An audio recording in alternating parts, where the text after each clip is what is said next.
Year is unlike any other New Year, and we couldn't all be out celebrating somewhere, which we wouldn't do anyhow, right? Well, we're old now.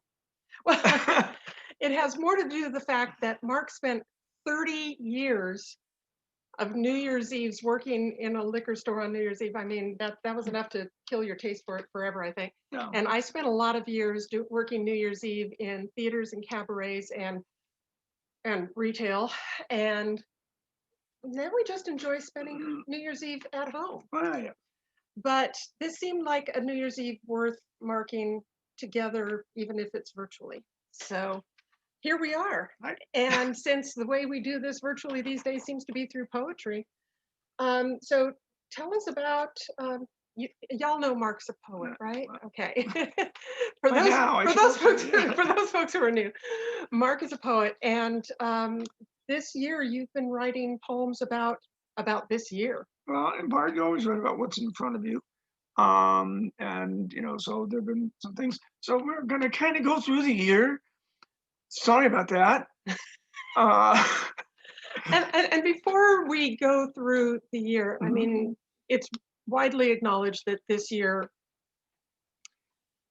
is one we're happy to see the end of. But there were also, despite the tragedies and the difficulties and the challenges, there were also a lot of really good things. For me personally, this time last year, I could scarcely walk. I was in such constant pain from my bum hip. And right before the lockdown at the end of February, I got a new hip and I'm walking. Life, there's no pain. Life is much, much better. We both lost our jobs as soon as the lockdown started. But on the other hand, we've had a whole year to spend together, which we haven't had this kind of time together in ever. And we still like each other. And we still like each other. Mark's had more time to write and to submit his poetry. You're up to over 1,000 poems published now? Yeah, we've got the new book out of Roshi and which we'll be talking about at some point. Right here. Yeah. New book. Plug. That's the latest book. And so getting those things organized and also just spending, this year, since so many of us have had time on our hands for the first time ever, we've had more time to connect with many of you, and that has been a blessing. Okay, I'm just starting to get my Christmas cards out, but I wrote a lot of cards during the course of the year. And we've also been doing these videos, and we've been walking around town recording videos of Mark reading poems in front of places that he's written about. So check out his YouTube channel for that. But so what's your first poem tonight? I'm going to start with kind of at the beginning here. We're just trying there's a date on this one, right? Well, this was written when I write a poem every day during Lent. So this was written on March 12th. That was before San Francisco lockdown on March 16th. So this was, we knew something was coming.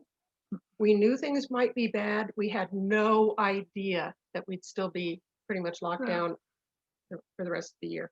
But go ahead. Okay, so this is a Gazal, which is a fun Urdu form. And this is the Crisis Gazal. Are you sick? She asked.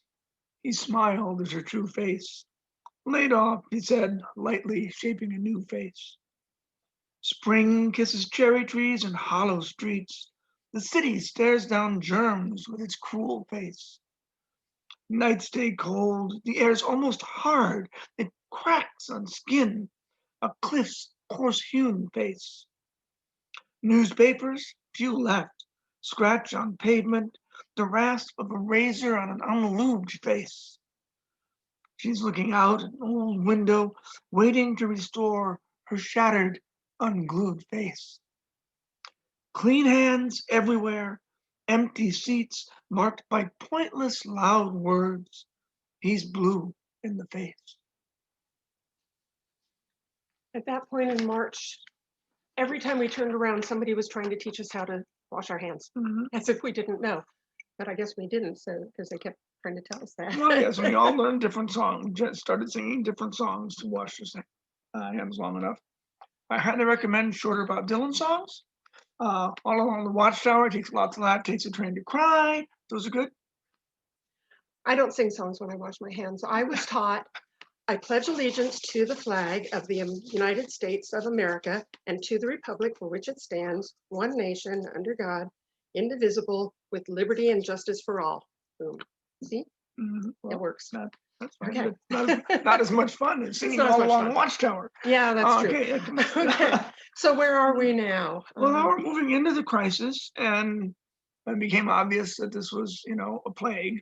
I kind of thought of Haydn's Mass in Time of War because I'm just that kind of guy. Uh, and thinking of that, I thought of about a Mass in time of plague. And I was raised Catholic, so you can take the boy out of the church, but can't take the church out of the boy. And I wrote a long poem, Mass in time of plague. And a mass mass consists of certain ritual parts. Ritual parts, and the parts that Haydn set in the Mass in Time of War, the parts that I chose to use as writing. And I'm only going to do the first two parts because it is too long, and I'm probably not an all Catholic group. And besides, the sermon gets out of hand. Yeah. Let's start with the Kyrie. Let mercy roll like fog through every home. Show mercy to all who can still see. Let mercy flow to the known and unknown. A slow silence drifts from each untrimmed tree, and that great chill touches each of your bones. Show small mercy to all you still see. This morning, love flows from a telephone. Take that for now. Bird songs and humming bees fly like mercy you've shown the known and unknown. There's more mercy than you'll hope to see. Let mercy flow into your sealed home. Accept this gift. Mercy, mercy, mercy. And then one follows that in every Mass with the Gloria. All glories hidden by folded masks. Pay no attention to the broken sky. Count steps to the sidewalk. Savor the climb. You must rise and converge. Everyone stand. All glories hidden by handmade masks. Soft fingers are unused to homely tasks. Fold your sorrows now. No reason to cry. Taste glory's salt on your tongue. That scoundrel time must fall. Cover your face, cover your hands, pay no attention to that broken sky. Every word, even this, is a lie, and your glory's hidden by fragile masks. Those small slips, tiny errors, they are not crimes. Cool morning sun cleaned you. No soft winds fan low clouds to the ocean. There's nothing you lack. Pay no attention to our broken sky. Count the steps the pavement asks you to climb. So now rise and converge. Now learn to stand. In those early days, masks were hard to come by. We had donated any N95 masks we had left over from fire season to the local hospital. Our friend Andy and our friend Gert gave us wonderful handmade masks. Thank you so much. And that got us through those first early days. And that's a real treasure for us. And now our leading fashion statement for pretty much all of us are our masks. Well, lipstick industry is feeling the hurt. Nobody thinks about that. Zoom.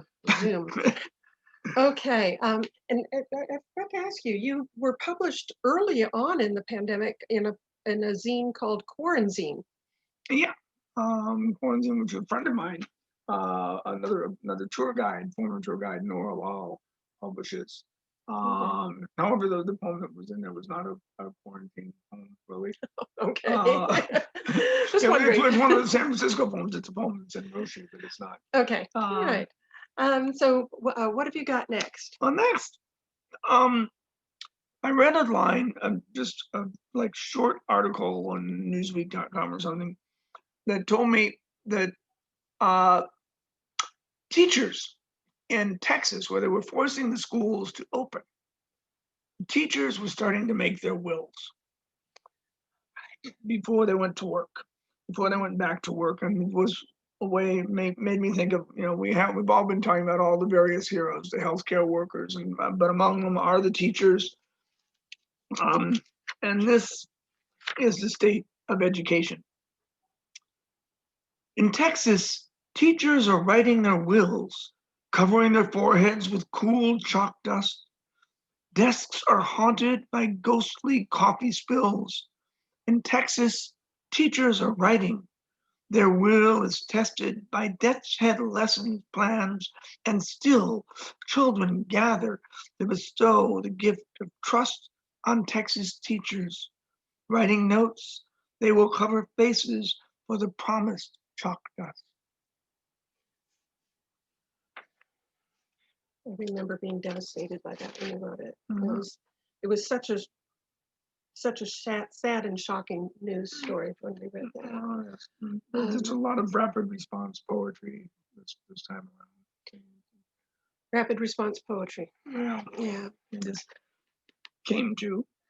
But now, something tragic, and of course, happened, as we all recall.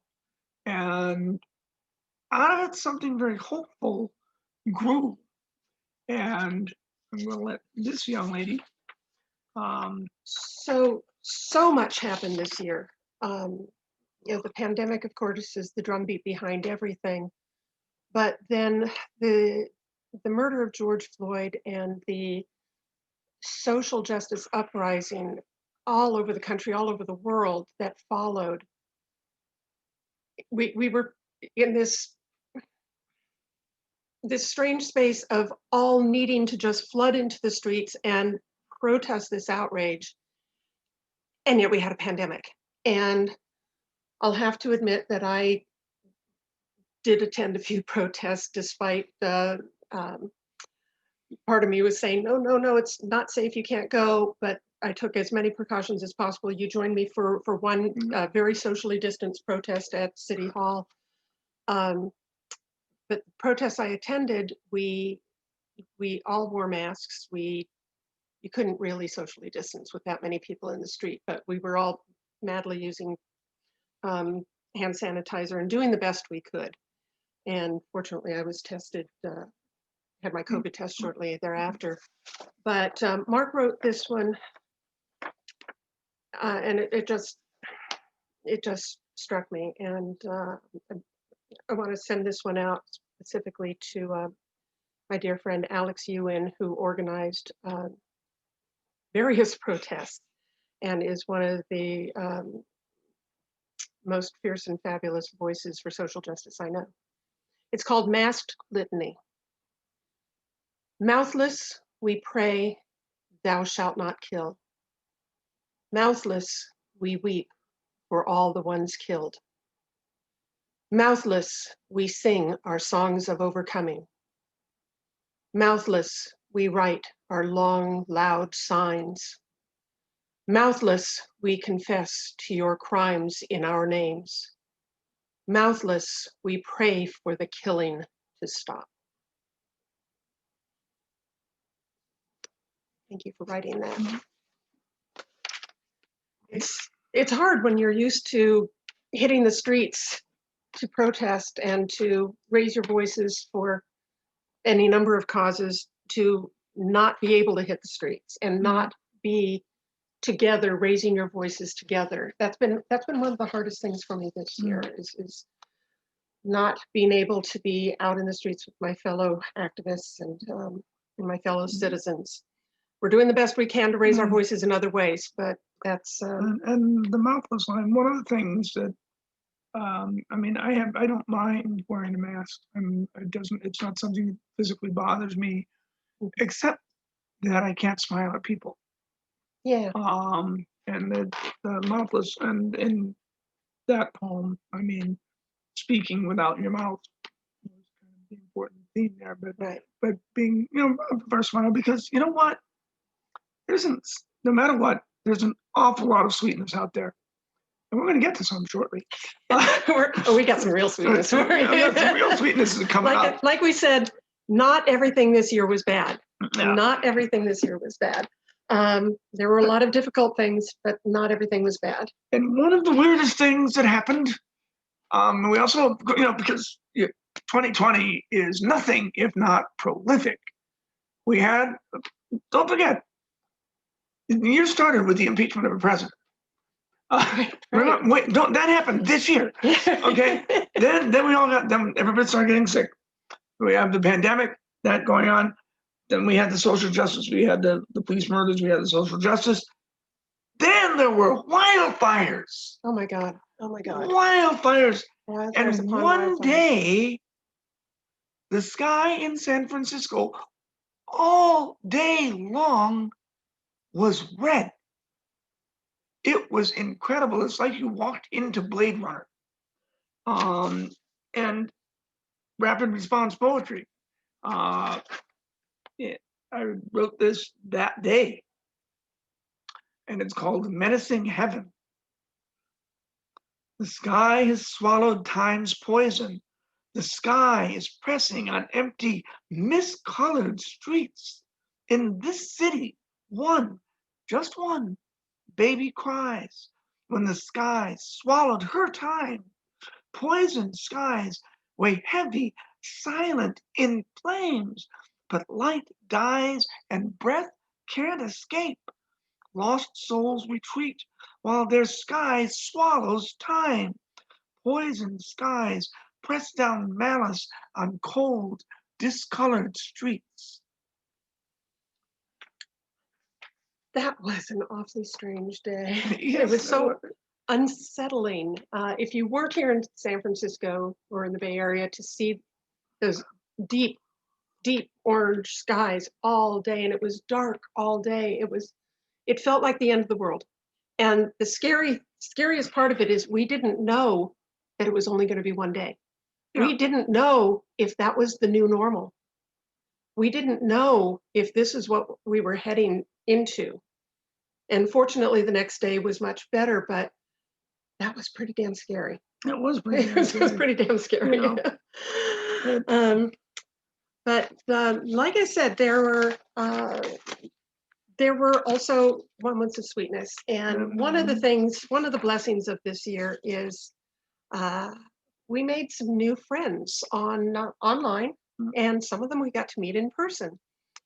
And when Mark published, when Mark's book Roshi came out, we did an online book launch on December 5th. You can go to his YouTube channel and see the show that we put on that day. And we put out a challenge. If you wanted to buy his book and have him sign it, you could come and do a curbside pickup. He would sign the book for you with masked and socially distanced, and you would get Christmas cookies. And several people took us up on it, and several people brought their children, and we got to meet the most wonderful people and the most wonderful children. And just this week, a couple of children returned to us. So Alex and Jamie's children, they're wonderful, wonderful daughters, Tallulah and Thomasina. Absolute delights. They not only baked us great Christmas cookies, but they brought a poems that they wrote. And I'm going to read them to you.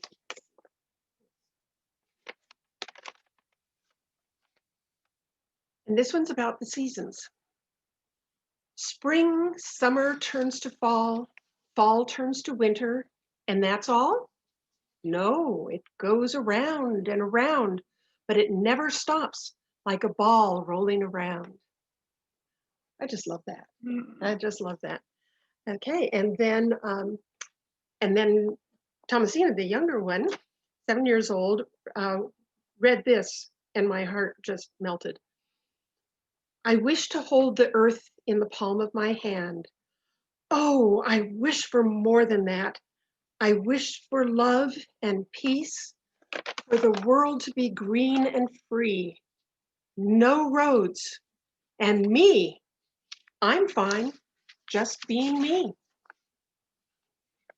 Thank you to Lula and Thomasina. Thank you to their parents, Alex and Jamie. That was one of the best things in 2020. How are we doing on time here? Okay, we're doing okay. So what's next, Mr. Poet? Oh, what's next is this is actually the token one from Roshi, which I will now hold up yet again because we haven't helped that. And did we mention commercial break? Roshi is available, not yet in bookstores. We'll keep you posted, but it's available on Mark's website, which I'm not smart enough to be able to put into the chat for you. But I just can't do that. Okay, but I can't figure out where the chat is. Is anybody chatting at us? Okay. Nobody's chatting yet. Hey, come on, you guys. I see you're out there, so go ahead and chat at us. And now we've got the chat room open. But it is available on his website. I will post that for you. But anyhow, tell us about Roshi. What is it again? Roshi is a poem mostly I wrote, in my years tour guiding. Again, you write about what's in front of you, and what was in front of me is the city of San Francisco, of which I am deeply, deeply fond. I'm very much in love with the city. And so, it's the things I saw, the ways I felt, the legends you feel around you, and, the generations and the beauty of the city and the people who all of a sudden occur to me as I kind of see them walking somewhere and I see their stories. They don't know their stories. I make them up. I have a license for that. It's okay. Yeah. But when we were all locked down last time, and there was just nothing anywhere, and it was an empty city. But we're not going to stay empty, because foghorns still paint the eastward sky, piercing the pink faint light with low songs. Because a red bridge can carry one car, pulling the lone ferry floating to dawn.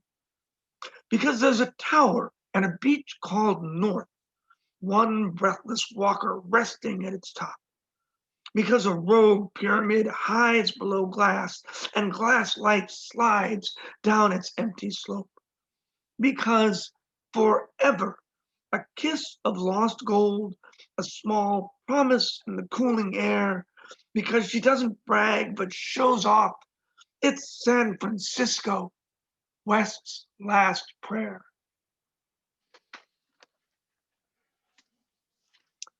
Yeah, I recently had a temp job in the financial district, and I've worked in the financial district for 40 years, and you know how crowded it can be.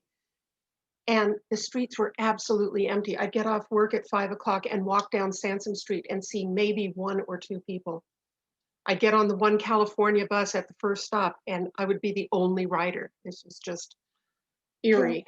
I remember waiting at Sacramento and Montgomery for a bus. I'd been down to return books to the mechanics. One person on the street, a spectacularly disheveled drag queen. Yeah, well. And you go, I'm home. Yeah.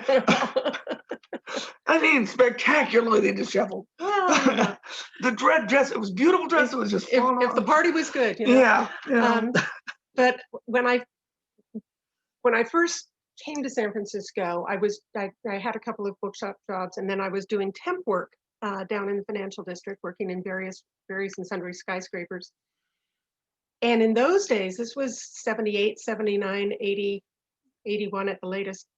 On New Year's Eve, everybody would open up the windows of their office and fling their paper calendars, their desk calendars out the window.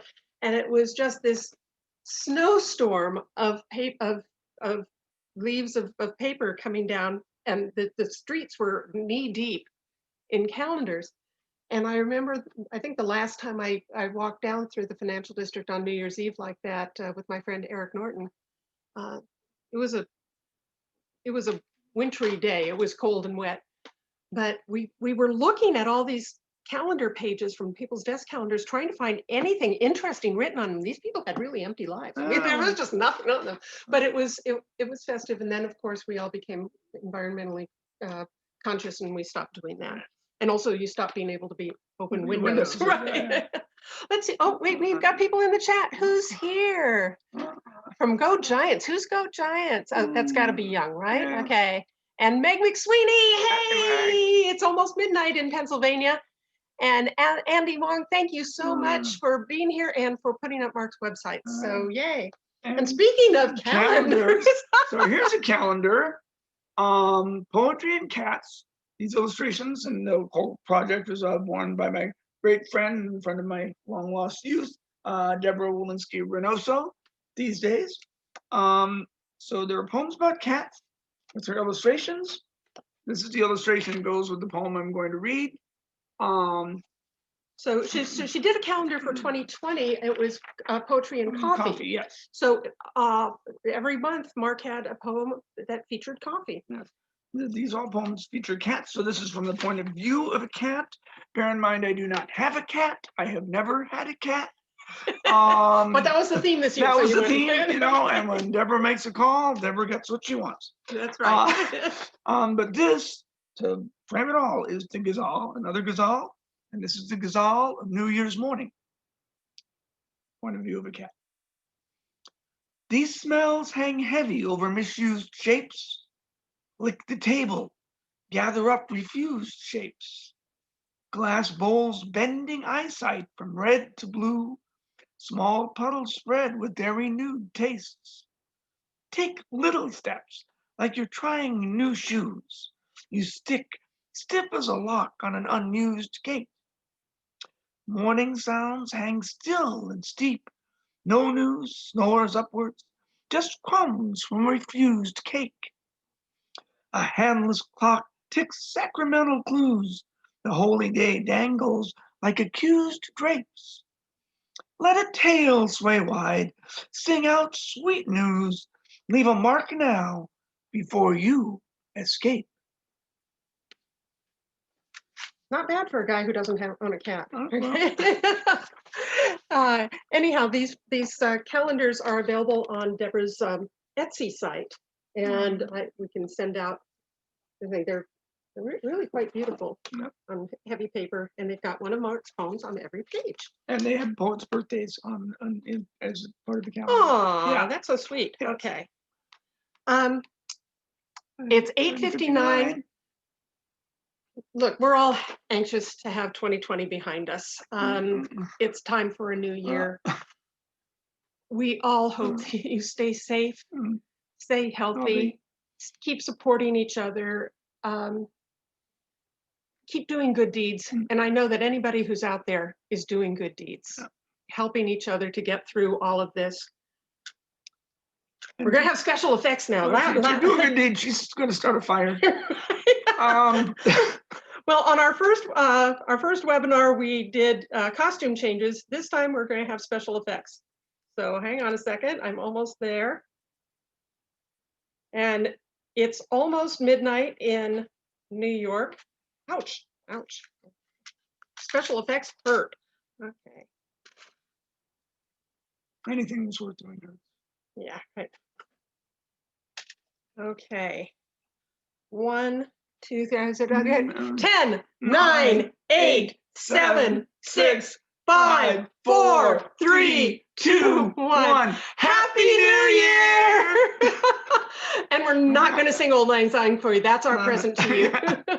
Thank you all for coming. We'll be doing more videos, but in the meantime, stay safe and have a happy New Year.